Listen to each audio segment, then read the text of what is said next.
ustedes a través de estos medios y poder compartir la palabra de Dios y algunos temas que sé que serán de mucho interés e importancia para muchas personas.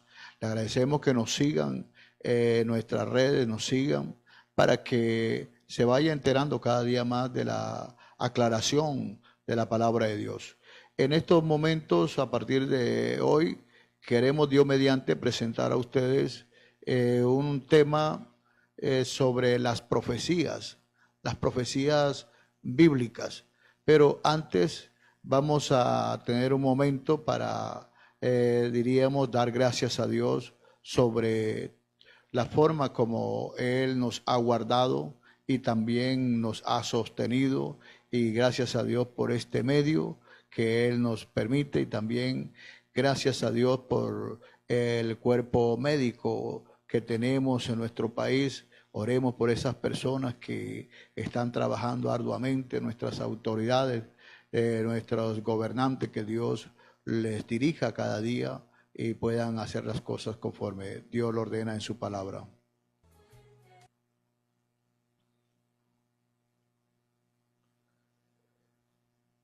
Quiero que me acompañen todos, oremos. Señor Jesús, Padre Celestial, soberano Dios, Creador de los cielos y la tierra, tú eres soberano, el dueño y creador de todas las cosas, sustentador de todas las cosas, que por tu palabra subsisten todas las cosas, Señor Jesús. Gracias, oh Dios, tu reino es grande, maravilloso, Padre Santo. Gracias, Señor, por la oportunidad que nos concede, por la vida. Gracias, Padre Celestial, por todas tus bondades. Gracias, Señor Jesús. Oh Padre Celestial, en tu misericordia, Dios, te rogamos en estos momentos por cada uno de los gobernantes, de los dirigentes de nuestro país, también de nuestros municipios, de lo que es la tierra colombiana, Señor Jesús, los médicos, enfermeras, todos los que laboran en bien de la humanidad en estos tiempos de crisis. Señor, sabemos, oh Dios, que tú eres grande en misericordia y que por tu misericordia estamos aquí, Señor, y sabemos que en tu misericordia, Dios, tú permitirás las cosas hasta donde crea que pueden ser, y sabemos, oh Dios, que también en tu misericordia dará la capacidad para poder salir hacia adelante. Señor, tú amas a Colombia también. Gracias, Padre Celestial. Amén y amén. En este momento voy a leer la palabra de Dios, porque hablando de las profecías bíblicas, es menester, es conveniente que podamos ubicar cada cosa en su lugar. Tenemos que hay profecías en la Biblia que son concernientes y directamente solamente a Israel. De eso hablaremos más adelante. Por eso les ruego el favor que nos sigan para que no pierdas el hilo de lo que vamos a estar tratando. Y concerniente a las profecías, como dije, las profecías de Israel son diferentes también a las profecías que tienen que ver para con el mundo y las profecías que tienen que ver para con la iglesia. La forma como se da la profecía en el Antiguo Testamento y la forma como se dan las profecías en el Nuevo Testamento. Hablando de las profecías en el Nuevo Testamento, que tenemos que tener en cuenta también que prácticamente las profecías del Nuevo Testamento son, como diríamos, como el eco de las profecías del Antiguo Testamento. Entonces, voy a leer la palabra de Dios. Les pido tengan paciencia porque es necesario leer todo este capítulo para poderle coger el hilo a lo que así se viene refiriendo. Para ello citemos San Mateo 24. A la letra dice: y cuando Jesús salió del templo y se iba, se acercaron sus discípulos para mostrarle los edificios del templo. Respondiendo él, les dijo: ¿veis todo esto? De cierto os digo que no quedará aquí piedra sobre piedra que no sea derribada. Y estando él sentado en el monte de los olivos, los discípulos se le acercaron aparte diciendo: dinos cuándo serán estas cosas, y qué señal habrá de tu venida y del fin del siglo. Respondiendo Jesús les dijo: mirad que nadie os engañe, Porque vendrán muchos en mi nombre diciendo, yo soy el Cristo, y a muchos engañarán. Y oiréis de guerra y rumores de guerras, mirad que no os turbéis, porque es necesario que todo esto acontezca, pero aún no es el fin. Porque se levantará nación contra nación y reino contra reino, y habrá pestes y hambres y terremotos en diferentes lugares. Y todo esto será principio de dolores. Entonces os entregarán a tribulación y os matarán, y seréis aborrecidos de toda la gente por causa de mi nombre. Muchos tropezarán entonces y se entregarán unos a otros, y unos a otros se aborrecerán. Y muchos falsos profetas se levantarán y engañarán a muchos. Y por haberse multiplicado la maldad, el amor de muchos se enfriará. Mas el que persevere hasta el fin, éste será salvo. Y será predicado este evangelio del reino en todo el mundo, para testimonio a todas las naciones, y entonces vendrá el fin. Por tanto, cuando veáis en el lugar santo la abominación desoladora de que habló el profeta Daniel, dice entre paréntesis, el que lee, entienda. Entonces, los que estén en Judea, huyan a los montes. El que esté en la azotea, no descienda para tomar algo de su casa. Y el que esté en el campo, no vuelva atrás para tomar su capa. Mas ay de las que estén encintas y de las que críen en aquellos días. Orad pues que vuestra huida no sea en invierno ni en día de reposo, porque habrá entonces gran tribulación, cual no la ha habido desde el principio del mundo hasta ahora, ni la habrá. Y si aquellos días no fuesen acortados, nadie sería salvo. Mas por causa de los escogidos, aquellos días serán acortados. Entonces, si alguno os dijere, mirad, aquí está el Cristo, o mirad, allí está, no lo creáis, porque se levantarán falsos cristos y falsos profetas, y habrán grandes señales y prodigios, de tal manera que engañarán, si fuere posible, aún a los escogidos. Ya os lo he dicho antes. Así que, si os dijeren, mirad, está en el desierto, no salgáis. O mirad, está en los aposentos, no lo creáis. Porque como el relámpago que sale del oriente y se muestra hasta el occidente, así será también la venida del Hijo del Hombre. Porque donde quiera que estuviera el cuerpo muerto, allí se juntarán las águilas. Inmediatamente, después de la tribulación de aquellos días, el sol se oscurecerá y la luna no dará su resplandor. Y las estrellas caerán del cielo y las potencias de los cielos serán conmovidas. Entonces aparecerá la señal del Hijo del Hombre en el cielo, y entonces lamentarán todas las tribus de la tierra y verán al Hijo del Hombre viniendo sobre las nubes del cielo con poder y gran gloria. Y enviará a sus ángeles con gran voz de trompeta, y juntarán a sus escogidos de los cuatro vientos, desde un extremo del cielo hasta el otro. De la higuera aprended la parábola. Cuando ya su rama está tierna y brotan las hojas, sabéis que el verano está cerca. Así también vosotros, cuando veáis todas estas cosas, conoced que está cerca a las puertas. De cierto os digo que no pasará esta generación hasta que todo esto acontezca. El cielo y la tierra pasarán, pero mis palabras no pasarán. Pero del día y la hora nadie sabe, ni aun los ángeles de los cielos, sino solo mi Padre.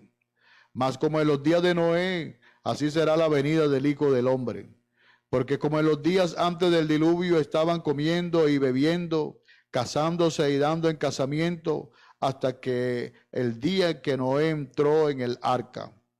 Y no entendieron hasta que vino el diluvio y se los llevó a todos. Así será también la venida del Hijo del Hombre. Entonces estarán dos en el campo, el uno será tomado y el otro será dejado.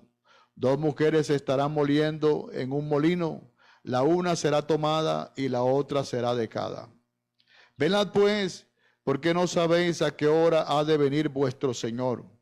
Pero sabed esto, que si el padre de familia supiese a qué hora el ladrón habría de venir, velaría y no dejaría minar su casa. Por tanto, también vosotros estad preparados, porque el Hijo del Hombre vendrá a la hora que no pensáis.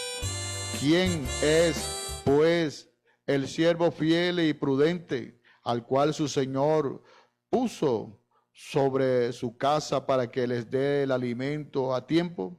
Bienaventurado aquel siervo al cual cuando su Señor venga le halle haciendo así. De cierto os digo que sobre todos sus bienes le pondrá. Pero si aquel siervo malo dijere en su corazón, mi Señor tarda en venir, y comenzare a golpear a sus consiervos, y aún a comer y a beber con los borrachos, vendrá el Señor de aquel siervo en día que éste no espera, y a la hora que no sabe, y lo castigará duramente, y pondrá su parte con los hipócritas. Allí será el lloro y el crujir de dientes. Analizando esta escritura, es conveniente tener en cuenta lo siguiente.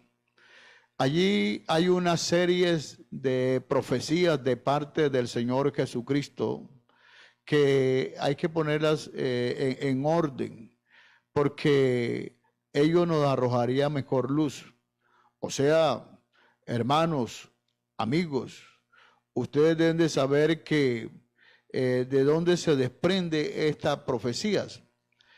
El contexto lo encontramos en parte en los últimos versículos del capítulo 23 y allí, más que todo en el verso 37 en adelante hasta el 39, encontramos que el Señor hace un lamento sobre Jerusalén, donde Él dice, Jerusalén, Jerusalén, dice que tantas veces matas a los profetas y apedreas a los que te son enviados. ¿Cuántas veces, dice el Señor, quise juntar a tus hijos como la gallina junta sus polluelos debajo de sus alas y no quisiste? He aquí que vuestra casa os será dejada desierta, porque os digo que desde ahora no me veréis hasta que digáis, bendito el que viene en el nombre del Señor. La Biblia dice claramente que sobre Jesucristo, que es el mismo Dios manifestado en carne, porque así es, lo declara la Biblia, San Juan capítulo 1, verso 1, 1 Timoteo capítulo 3, verso 16, en Isaías donde él dice, yo mismo iré y os salvaré. Y encontramos en la Biblia entonces, que la Biblia dice en San Juan, que Cristo dice, a lo suyo vino. Lo suyo quiere decir hablar de propiedad, lo que es de él. Y dice, y más los suyos, o sea, su gente, dice, no le conocieron. Eso es lo que pasó con los israelitas, que no conocieron a Cristo. Y como no lo conocieron, dice Pablo, que si ellos hubieran conocido al Señor, a Jesucristo hubieran conocido, nunca hubieran crucificado al Señor de la gloria.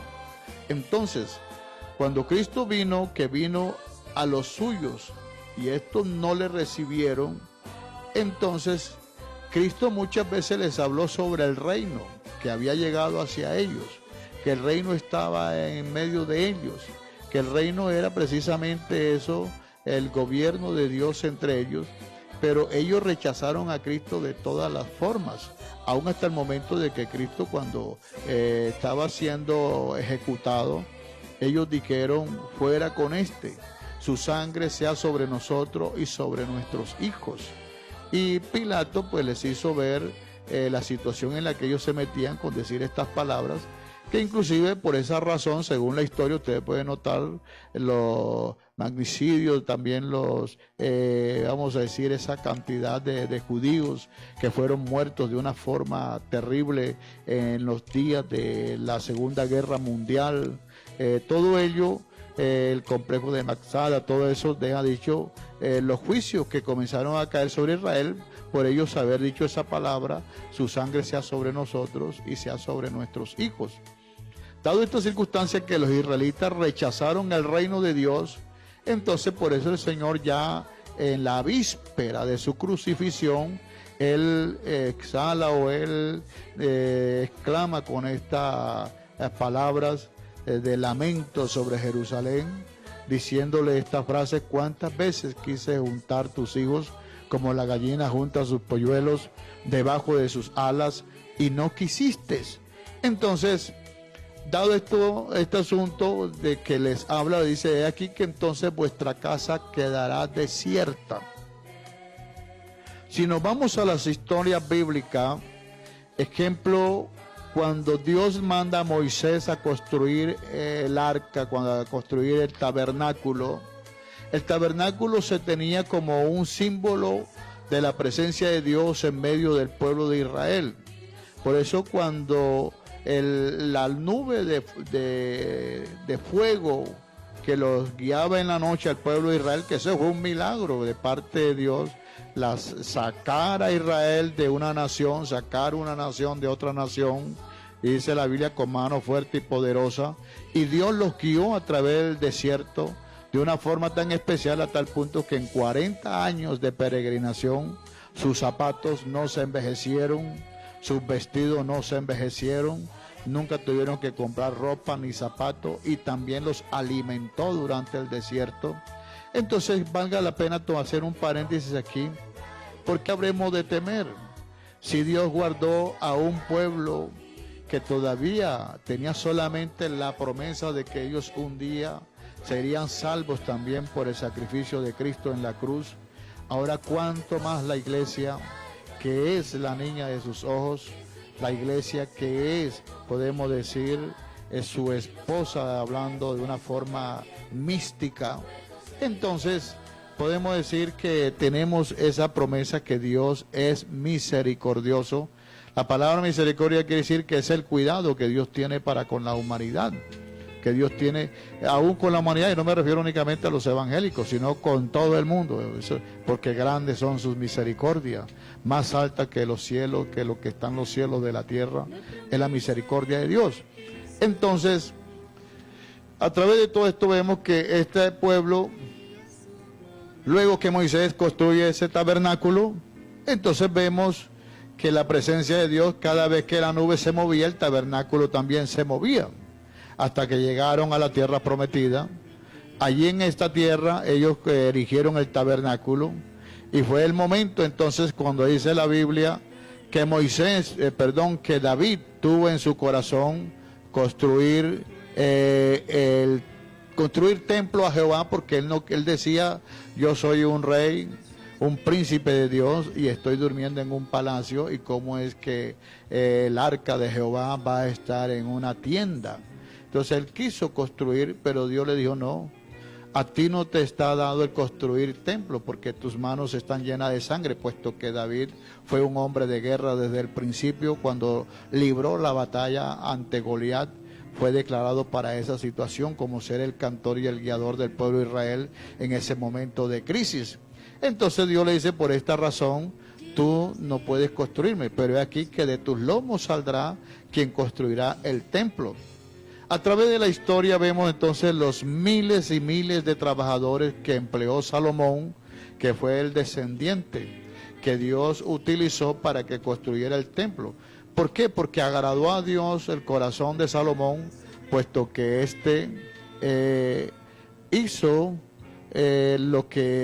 hizo algo que a Dios le agradó, porque estando dormido, Dios le dijo al que pidiera lo que él quisiera. Entonces, ¿qué podemos decir? Que Dios, al decirle eso en sueño a Salomón pidió sabiduría. Entonces era un hombre que se perfilaba en esa línea para lo que Dios lo había traído. En fin, Salomón construyó el templo. Eso fueron miles de trabajadores, de supervisores, trajeron madera hasta de otros continentes, materiales de otros continentes.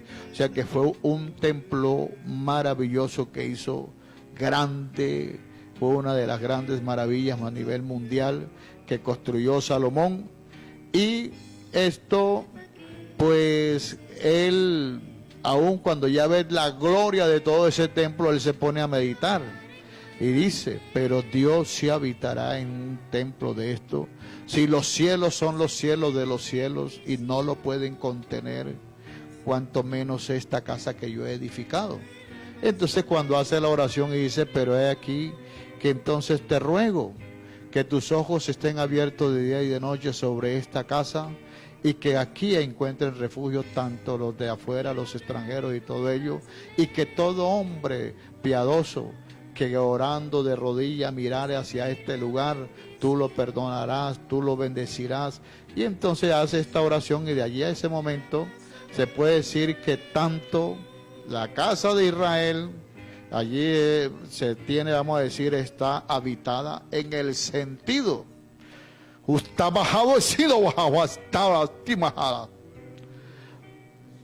A partir de ese momento, Dios le dice al pueblo de Israel que Él está con ellos a todo ese tiempo. Y entonces el pueblo de Israel tiene la presencia de Dios, y viene ya vamos a decir, una estirpe que ocupa el trono para estar allí en la casa de Israel. Pero como ellos, los israelitas, rechazaron a Cristo, al prometido, al ungido, al único y gran sabio Dios manifestado en carne para ser el Mesías, para ser el Rey sobre ellos, ellos lo rechazaron cuando dijeron, fuera con este, nosotros no queremos más rey, sino al César tenemos como rey. Y rechazaron a Cristo. Por eso Cristo, antes que ellos tomaran esa decisión, conociendo el corazón, porque muchas veces le decía, cuando ellos le dijeron, Señor, nosotros no te rechazamos por lo que tú dices o haces, sino porque tú, siendo hombre, te haces Dios. Entonces dinos, si tú eres Dios, dínoslo. Y él dice, ¿cuántas veces queréis que se los os diga? Y él les digo todas estas cosas, el reino está entre ustedes, el reino de Dios ha venido a ustedes. Ejemplo, dice la Biblia que un día, estando Cristo reprendiendo a un demonio, el cual tenía el poseso lo tenía mudo, que no hablaba ni oía, y Cristo reprendió a ese demonio, y los fariseos y escribas, autoridades de Israel en ese tiempo, dijeron, por el espíritu de Belcebú echa fuera los demonios. Y Cristo les dijo, he aquí que si yo echo los demonios por el espíritu de Belcebú, vuestros hijos, ¿por quiénes lo echan? Y si vuestros hijos lo echan, entonces vienen a ser vuestros testigos contra ustedes. Pero si he aquí que yo lo hago es por el nombre de Dios, entonces deja dicho que el reino de Dios ha venido a vosotros. Y a partir de ese momento entonces fue cuando Cristo comenzó a hablarles a ellos por parábola, para que oyendo no se convirtieran y viendo no creyeran, porque ya a partir de ese momento se cerró la puerta para ellos. Y entonces por eso es que dice aquí que vuestra casa quedará desierta. Hace ese lamento porque ellos rechazaron al Rey de Reyes y Señor de Señores, aquel que vino para sentarse en esa casa, en ese trono que estaba allí en Israel para gobernarlos y dirigirlos. Y por eso dice, y aquí que entonces quedará vuestra casa quedará desierta, ¿hasta cuándo? Hasta que digáis, bendito el que viene en el nombre del Señor. Y ese que vendrá en el nombre del Señor, dice la Biblia, es aquel que rechazaron un día los judíos, los israelitas, diciendo, fuera con ese. Ese es el que vendrá por segunda vez. Y si no creemos esto, entonces tenemos que creer, no podemos creer entonces que el sol existe, porque esto es más verídico que la misma evidencia de que el sol existe, de que el sol calienta, porque la palabra de Dios nunca se equivoca. La Santa Biblia está bien relacionada y por eso tenemos que tener cuidado con la interpretación.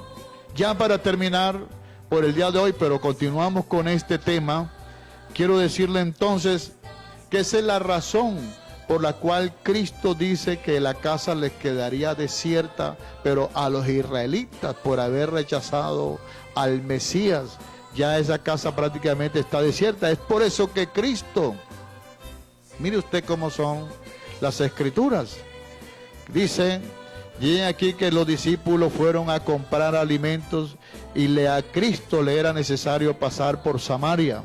Y estando allí cerca de Samaria había un pozo, el pozo en Jericó, el cual Cristo se sentó en el bordel del pozo allí porque estaba cansado y con hambre. Y en eso llegó una mujer, dice la Biblia, San Juan capítulo 4, a sacar agua del pozo. Y Cristo viéndola le dijo, mujer, dame de beber. Y ella le dice, ¿cómo tú siendo samaritano me diriges a mí la palabra? ¿O es que no sabéis? O sea que pensó, tú eres forastero, ¿o qué? ¿No sabéis que samaritanos y judíos no se tratan entre sí?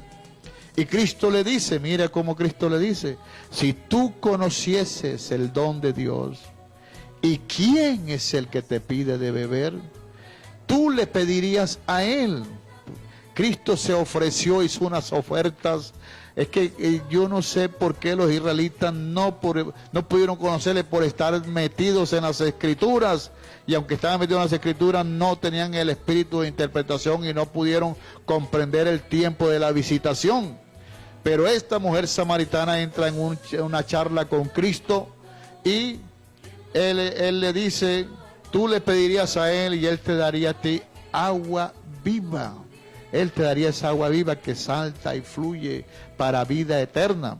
Entonces entra un diálogo como un diálogo geográfico, histórico, pero dentro de ese diálogo entonces la mujer le hace una pregunta.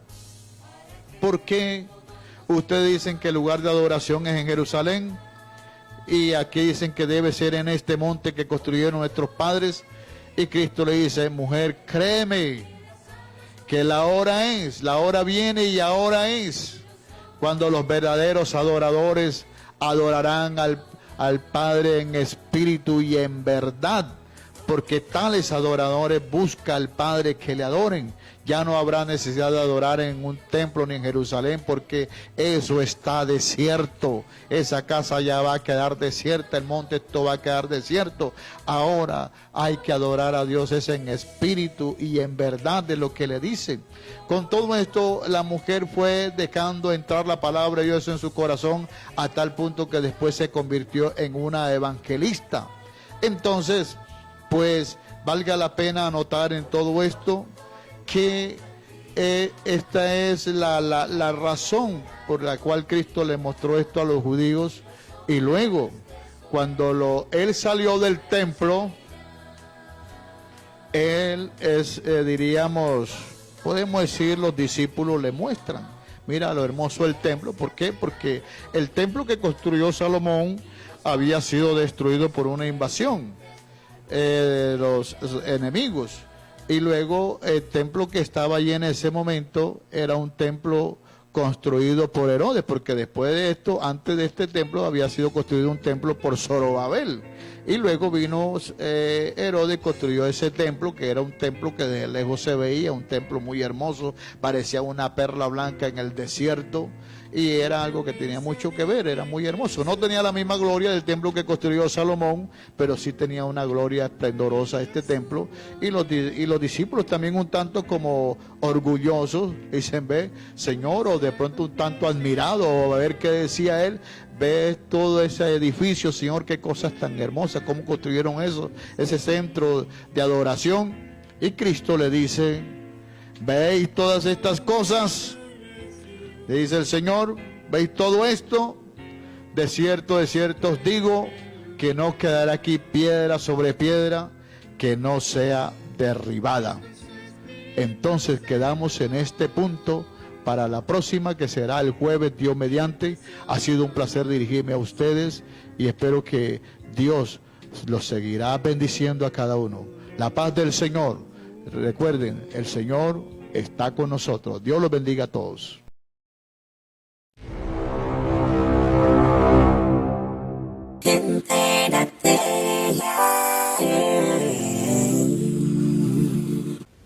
Dios les bendiga, mis apreciados hermanos y amigos. Les habla Alice Cantillo, presidente de CON y PUT Bosconia Central. Me siento completamente agradecida con Dios por esta oportunidad de dirigirme a ustedes y por el hermoso comité, el cual estamos trabajando arduamente para llevar a todos ustedes la información, sobre todo en estos momentos donde las redes sociales cobran gran importancia. Es por eso que nos alegramos hoy de hacer nuestro lanzamiento de este programa Entérate, a través del cual, como su nombre lo indica, estaremos llevando a todos ustedes la información pertinente acerca de transmisiones en vivo, prédicas y mucho más. En estos momentos vamos a recibir el saludo de parte de nuestro equipo de trabajo, desde sus casas.